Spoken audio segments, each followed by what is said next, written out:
پیارے دوستو، آپ کی خدمت میں ایک دفعہ پھر آپ کا دوست حاضر، ایک حکایت، ایک کہانی کے ساتھ۔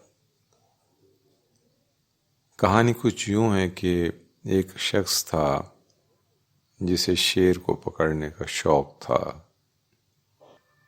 تو اس نے اس کے لیے ایک انتظام کیا کہ ایک لوہے کا پنجرہ بنوایا جو 3 طرف سے بند تھا اور سامنے کی طرف سے کھلا تھا، اور وہ اس طرح بنایا گیا تھا کہ اگر کوئی جانور اس میں داخل ہو تو جیسے ہی وہ اندر داخل ہو تو اگلا جو گیٹ کھلا ہوا ہے، شٹل، وہ آٹومیٹیکلی بند ہو جائے اور جو بھی جانور اندر ہے وہ باہر نہ نکل سکے۔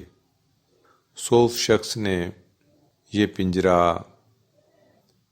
جنگل میں ایک جگہ رکھ دیا اور تھوڑا سا گوشت بھی رکھ دیا۔ تو اس کے بعد وہ گھر چلا گیا۔ تو ایک دن ایک شیر جو کہ کافی بھوکا تھا، اس کا ادھر سے گزر ہوا اور اس نے اس پنجرے میں پڑا ہوا گوشت دیکھا اور اس کو کھانے کی خواہش میں وہ اندر داخل ہوا۔ جیسے ہی وہ اندر داخل ہوا تو پنجرہ آٹومیٹیکلی، اس کا جو سامنے کا گیٹ تھا وہ شٹ ہو گیا، یعنی بند ہو گیا، اور شیر اندر قید ہو گیا اور تکلیف سے اور غصے سے وہ پنجرے کے ساتھ سر ٹکرانے لگا، لیکن وہ آئنی سلاخیں تھیں، ان کا ٹوٹنا مشکل تھا۔ شیر کو جان کے لالے پڑ گئے اور یہ سلسلہ 3-4 دن رہا اور شیر اندر بھوک سے تڑپنے لگا۔ 3-4 دن بعد ایک شخص کا اس جنگل سے گزر ہوا تو اس نے دیکھا کہ ایک شیر پنجرے میں بند ہے اور زور زور سے چلا رہا ہے۔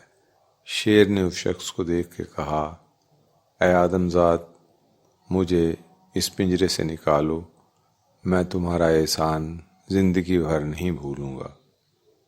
اس شخص نے کہا، میں تمہیں نکال تو دوں لیکن تم نکلتے ہی مجھے کھا جاؤ گے۔ شیر نے کہا، کیا تم مجھے اتنا نالائق سمجھتے ہو کہ میں اپنے محسن کو کھا جاؤں گا؟ تم مہربانی کر کے مجھے باہر نکالو۔ خیر، وہ شخص شیر کی باتوں میں آ گیا اور اس نے سامنے والا گیٹ کھول دیا۔ جیسے ہی شیر باہر نکلا، اس شیر نے اس آدمی کو دبوچ لیا اور کہنے لگا، میں اب تمہیں کھاؤں گا۔ اس شخص نے کہا، تم نے تو وعدہ کیا تھا۔ اس نے کہا، کیسا وعدہ؟ کون سا وعدہ؟ میں 4-5 دن سے بھوکا ہوں، شکار میرے سامنے ہے، میں تو تمہیں کھاؤں گا۔ اس شخص کو بہت حیرت ہوئی۔ اس نے کہا، اچھا ایک کام کرو، کسی سے منصفی کروا لیتے ہیں کہ میں نے کیا کیا ہے اور تم اس کے جواب میں کیا کر رہے ہو۔ شیر نے کہا، میرا وقت ضائع مت کرو، تم نے جو کچھ پوچھنا ہے جلدی سے پوچھ لو۔ دونوں چلتے ہوئے، یعنی شیر اور وہ شخص، ایک پھلدار درخت کے نیچے آئے اور درخت کو تمام ماجرا کہہ سنایا۔ درخت نے کہا، آپ میری بھی بات سنیے، یہاں مسافر آتے ہیں، گرمی کے ستائے ہوئے وہ میری چھاؤں میں بیٹھتے ہیں، میرے شیریں پھل بھی کھاتے ہیں، اور جاتے ہوئے وہ میری ٹہنیاں نہایت بے دردی کے ساتھ توڑ کے چلے جاتے ہیں، جس سے مجھے بہت تکلیف ہوتی ہے، اور میں نے جو احسان کیے ان مسافروں کے ساتھ اس کا بدلہ یہ ہے۔ شیر نے کہا، دیکھا، میں سچا تم جھوٹے۔ اس آدمی نے کہا، کسی اور سے بھی پوچھ لیتے ہیں۔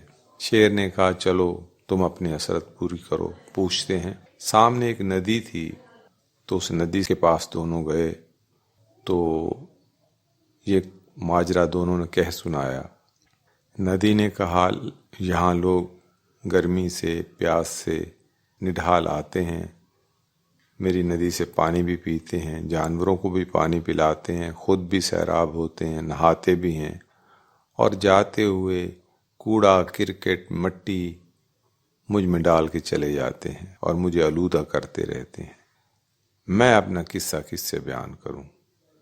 شیر نے مسکرا کر کہا، اے آدم ذات دیکھ، تو نے جو دو منصف مقرر کیے انہوں نے بھی میرے ہی حق میں گواہی دی، لہٰذا اب میں تمہیں کھاؤں گا۔ اس شخص نے کہا، صرف ایک بار اور پوچھنے دو۔ سامنے سے ایک لومڑی گزری تو اس آدمی نے پکار کے کہا، بی لومڑی ادھر آؤ، ہمارا قصہ سنو۔ دونوں نے یہ ماجرا اس لومڑی کو سنایا۔ اب یہ لومڑی نے جب یہ قصہ سنا تو شیر اور وہ شخص اس پنجرے سے کافی دور آ گئے تھے۔ لومڑی نے کہا، دیکھو، جب تک میں موقع محل خود اپنی آنکھوں سے نہ دیکھوں میں کوئی بھی فیصلہ نہیں کر سکتی، سو تم مجھے موقع پہ لے چلو۔ تو دونوں ہی جلدی سے پیچھے پلٹے اور پنجرے کے قریب آئے۔ لومڑی نے پنجرے کو غور سے دیکھا اور حیرت سے کہا کہ یہ پنجرہ تو بہت ہی چھوٹا اور تنگ و تاریک ہے، شیر تو بہت ہی تندرست اور توانا ہے، اس میں کیسے سما سکتا ہے؟ میں یہ ماننے کو تیار ہی نہیں کہ شیر اس میں بند تھا۔ شیر نے نہ سوچا نہ سمجھا اور کہا، میں تمہیں ابھی داخل ہو کے دکھا دیتا ہوں۔ شیر جلدی سے پنجرے میں گھسا۔ اس لومڑی نے جلدی سے آدمی سے کہا کہ تم جلدی سے اس کا گیٹ بند کر دو۔ جیسے ہی شیر اندر داخل ہوا، آدمی نے اس کا شٹل گرا دیا اور شیر چلانے لگا، یہ میرے ساتھ زیادتی ہو گئی۔ اس شخص نے کہا، جو لوگ اپنے احسان کرنے والوں کے ساتھ ناانصافی کرتے ہیں ان کا یہی علاج ہے۔ اور یوں ایک لومڑی نے اس آدمی کی جان بچائی اور محسن کش جانور کو اس کی سزا ملی۔ امید ہے آپ کو کہانی پسند آئی ہوگی۔ اجازت چاہتا ہوں، اپنا خیال رکھیے گا۔ آپ کا دوست، آپ کا ساتھی قمر عباس گردیزی۔ ہمارے اس چینل کو سبسکرائب ضرور کیجیے گا، بیل آئیکن کو بھی پریس کیجیے گا اور مہربانی کر کے اپنے دوستوں کے ساتھ شیئر بھی کیجیے گا۔